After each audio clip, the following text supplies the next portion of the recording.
geht mal wieder über den Fluss. Meine Handschuhe, meine Gummihandschuhe haben sich aber super bewährt. Die Lady vom Nordkap. Ja, ich hatte eine Wahnsinnsidee.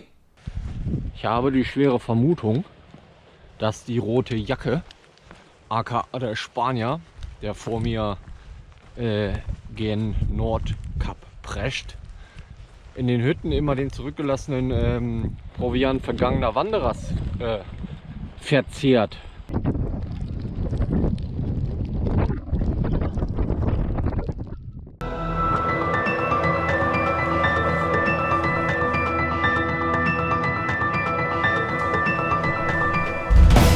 Herzlich willkommen zu den Nordkalotläden Kurznachrichten. Heute die Lady vom Nordkap. Ja, ich hatte eine Wahnsinnsidee. Ich habe nämlich Björn, den Kapitän, der die Wanderer in Kvitjok vom Kungsviken abholt oder zurückbringt oder zum Partylanterläden hin und zurück, den habe ich einfach mal gefragt, ob er denn sich an eine Lady erinnert, die vom Nordkap losgewandert ist und Richtung Süden, Richtung Griechenland möchte. Und da guckt er mich an und sagt, ja, ich erinnere mich. Und dann fügt er an, und weil sie in offizieller Mission unterwegs ist, ist es auch kein Problem, wenn ich dir einfach ihren Namen sage. So, und ihr Name ist Kit. Und damit ich jetzt nichts falsch sage, muss ich das ablesen. Sie läuft, wie gesagt, in offizieller Mission. Und zwar unterstützt sie diverse Wohltätigkeitsorganisationen, die sich der Suizidprävention widmen und der Unterstützung und Förderung der psychischen Gesundheit widmen. So, dafür läuft sie nach Griechenland. Ich blende das hier mal ein, also quasi dann, wenn da Interesse besteht, sich das näher anzugucken, und also es ist auf jeden Fall sehr spannend, also nicht nur die Website, auch ihr Profil und was sie da erzählt und berichtet und erlebt, das ist wirklich großartig, und sowieso das ganze Thema ist nicht ohne, von daher ja, eine großartige Sache, die sie da macht. Genau. Schaut es gerne euch an, entweder, also irgendwas ist verlinkt, entweder im Text oder ich blende es jetzt hier unten ein, also quasi ihre Website und wo man sie finden kann. Auf jeden Fall hat mich sehr gefreut, dass ich das noch hingekriegt habe, sie ausfindig zu machen, denn das ist wirklich nicht nur spannend grundsätzlich, der Weg vom Nordkap nach Griechenland, sondern auch für das Projekt, für das sie läuft und was sie damit erreichen möchte. Kit, die Lady vom Nordkap.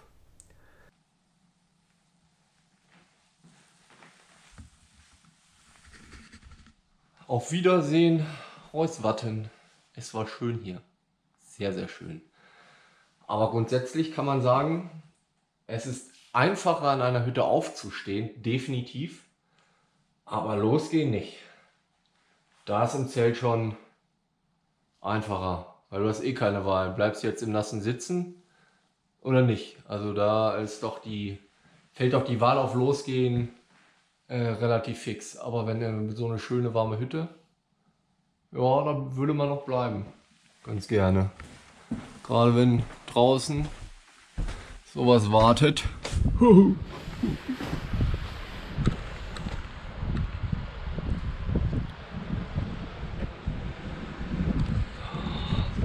Nieselnebel ungemütlich. Eieiei, und Wind. Na gut. Na gut.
Ach, gucke mal. Schweden. Ich bin schon wieder da. Das ging für ich schnell. Aber ich glaube, wir verbringen heute nur den halben Tag zusammen. Dann bin ich heute Abend nämlich schon wieder in Norwegen. Nichtsdestotrotz, ich sage Hallo. Ich sehe diesmal definitiv mehr von der Landschaft als 2020. Da war nämlich hier alles im Nebel. Da war quasi gar nichts außer ein bisschen Weg. Aber so ein ganz bisschen Sonne und blauer Himmel wäre auch schon schön. So ist auch super. Hatte ich halt jetzt schon viele Tage hintereinander. Deswegen so ein ganz bisschen. Naja, mal gucken. Mal gucken, mal gucken. Ich habe die schwere Vermutung, dass die rote Jacke, aka der Spanier, der vor mir gen Nordkap prescht, in den Hütten immer den zurückgelassenen Proviant vergangener Wanderer verzehrt. Ich finde nichts mehr. Außergewöhnlich am Ende der Saison. Es sei ihm gegönnt, er hat noch einen weiten Weg vor sich. Klar kann er, diese kleiner Soller. Ich meine, ich esse es ja auch, wenn es da ist. Aber dass ich so gar nichts finde, das ist ja wie Ostern ohne Hase und ja, Weihnachten ohne Mann. So, und Haferflocken finden, das ist schon immer ein Geschenk. Also, ein paar Hütten sind noch. Vielleicht habe ich noch ein bisschen Proviantglück. Du fühlst dich gut unterhalten und hast Freude dabei, meine Videos anzuschauen? Dann lass doch gerne ein Abo da. Da freue ich mich drüber. Danke dir.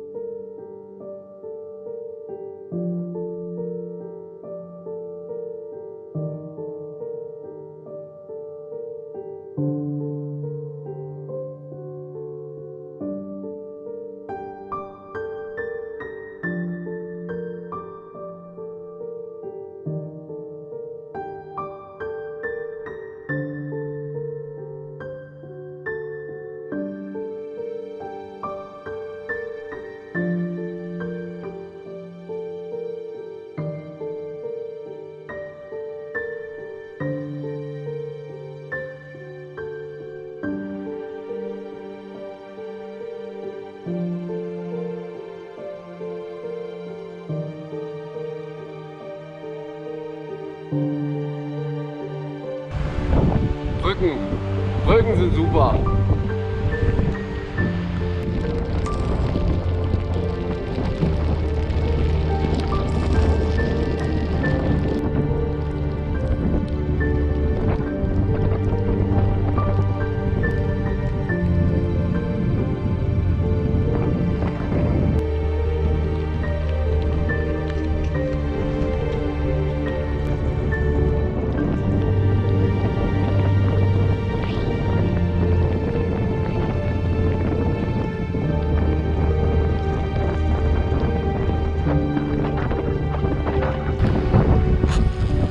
Mal wieder über den Fluss. Meine Handschuhe, meine Gummihandschuhe haben sich aber super bewährt. Mit den dünnen Sohle drunter, das läuft perfekt. Gerade jetzt bei nass, Wind und kalt. So.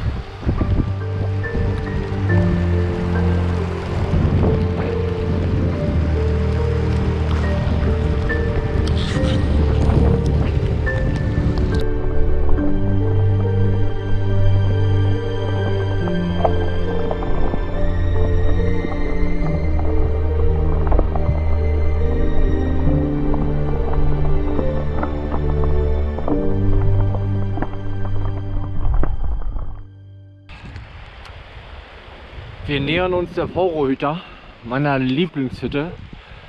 Und es ist einfach so schön hier, ey. Doppeltes, dreifach Hurra. Obwohl es echt so nass und so, ey, der Wind, alter Schwede, ist das ein Wind. Aber es ist so schön und es ist so schade, dass ich das nicht zeigen kann. So, Drohne geht nicht, große Kamera geht nicht, ist alles wettermäßig nicht machbar.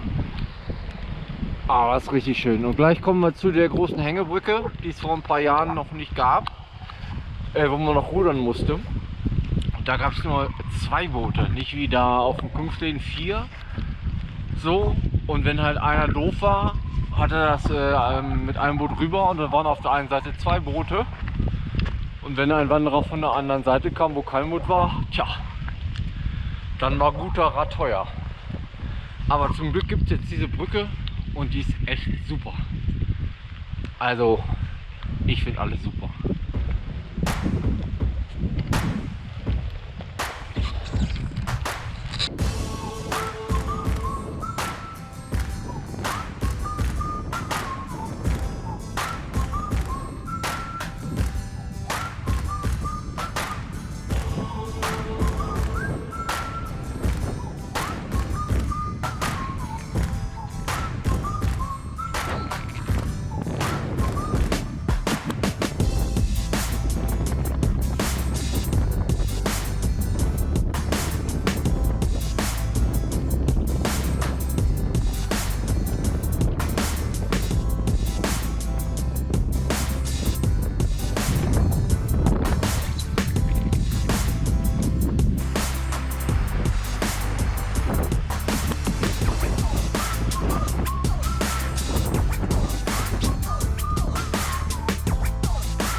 Jetzt noch Schnee legen und Schnee Ersatz. Ein super Tag, wieder mal eine andere Challenge, aber irgendwann ist keine Ahnung, hätte ich mit der Hütte am Ende, mit dem Wissen ist schon, es ist einfacher, aber hätte ich ein Zelt heute aufbauen müssen, keine Chance. Keine Chance. Ich hätte gehen müssen. Gehen und immer weiter. Bis irgendwann ich eine Nische im Fels irgendwo finde, aber so keine Chance. Schön hier zu sein, Powerhüter. Ich freue mich. Auf geht's.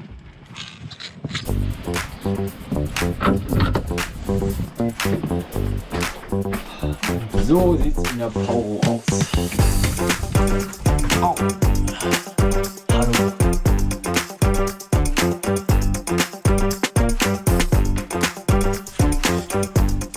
Ich freue mich richtig.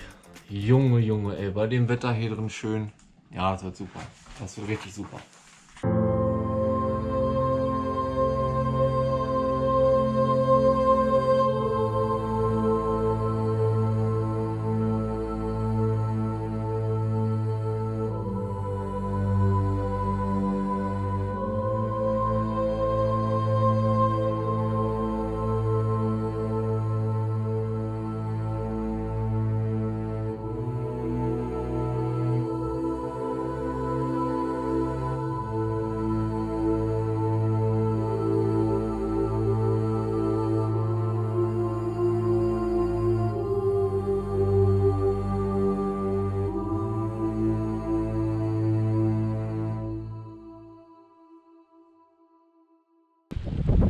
Ja, ich würde sagen, der Winter ist da. Kurzfristig. Das sieht einfach so schön aus hier. Gestern kleine Party gefeiert. Und ich ging da in meinem idyllischen Schneesturm am See entlang. Da dachte ich, es ist an der Zeit, ich träume wieder. War aber nicht. Da kam mir Ole aus Tromsø entgegen. Also ich bin sehr froh um den Schnee heute und den Frost. Das hätte ja auch alles Regen sein können. Und da waren echt schwere Passagen dabei. Und wenn du die irgendwie runter musst, das ist alles Schlamm und nass. Das ist echt nicht ohne und so. Der Schnee hat gut Tritt, gut Halt gegeben. Und die ganzen nassen Moos-Sumpfflächen waren schon angefroren. Da konnte man auch gut rübergehen.